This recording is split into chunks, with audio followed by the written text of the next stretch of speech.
دنیا میں دو طرح سے سختی آتی ہیں، ایک ہوتی ہے آزمائش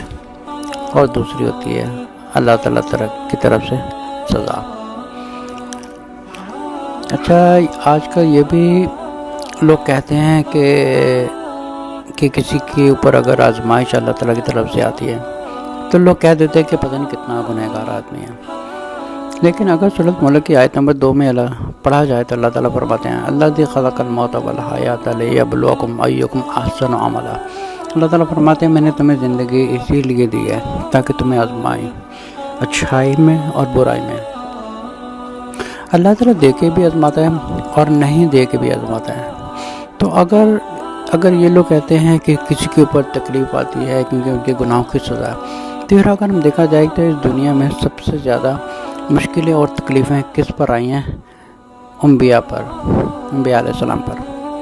اور انبیاء میں اگر کچھ نشانیاں دیکھی جائے، حضرت ایوب علیہ السلام پر کتنے سال آزمائش رہی اور اللہ تعالیٰ نے آزمائش سے ان کو پاس کیا، اور پاس ہونے کے بعد اللہ تعالیٰ نے ان کی زندگی میں پہلے سے زیادہ برکت دی۔ حضرت یوسف علیہ السلام پر کتنی آزمائش آئی کہ انہوں نے اپنی تبلیغ کا کام جیل میں شروع کیا۔ رسول صلی اللہ علیہ وسلم کی زندگی میں دیکھی کتنے رشتہ دار خود ذبح ہوئے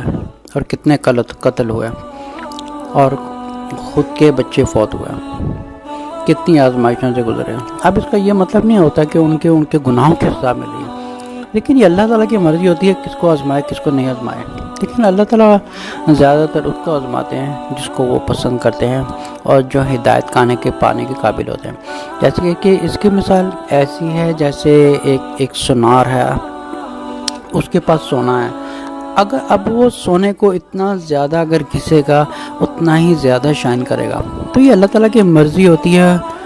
وہ چاہے تو اپنے بندے کو اتنا آزمائے کیونکہ اللہ نے اس کے لیے آخرت میں اور دنیا میں اس کا اجر دینا ہوتا ہے۔ اچھا، یہ بھی ہوتا ہے کہ کچھ لوگوں کو اللہ تعالیٰ دنیا میں اجر دے دیتا ہے، کچھ لوگوں کو آخرت میں اجر دے دیتا ہے، اور یہ بھی ہوتا ہے کہ کچھ لوگوں کو اللہ تعالیٰ دنیا میں ہی سب کچھ دے دیتا ہے لیکن آخرت میں کچھ نہیں دیتا، اور ایسا بھی ہوتا ہے کہ اللہ تعالیٰ دنیا میں ساری زندگی وہ مشکلات میں اور سختی میں وقت گزارتا ہے لیکن اللہ تعالیٰ نے ان کے لیے آخرت میں ایک اسپیشل ریوارڈ رکھا ہوتا ہے۔ تو یہ سوچنا غلط ہوتا ہے کہ کسی انسان کے اوپر مشکلیں اور تکلیفیں اس وجہ سے آ رہی ہیں کہ پتہ نہیں کتنا گنہگار ہے۔ ایسا نہیں ہوتا کہ اللہ تعالیٰ سزا نہیں دیتے، اللہ تعالیٰ بالکل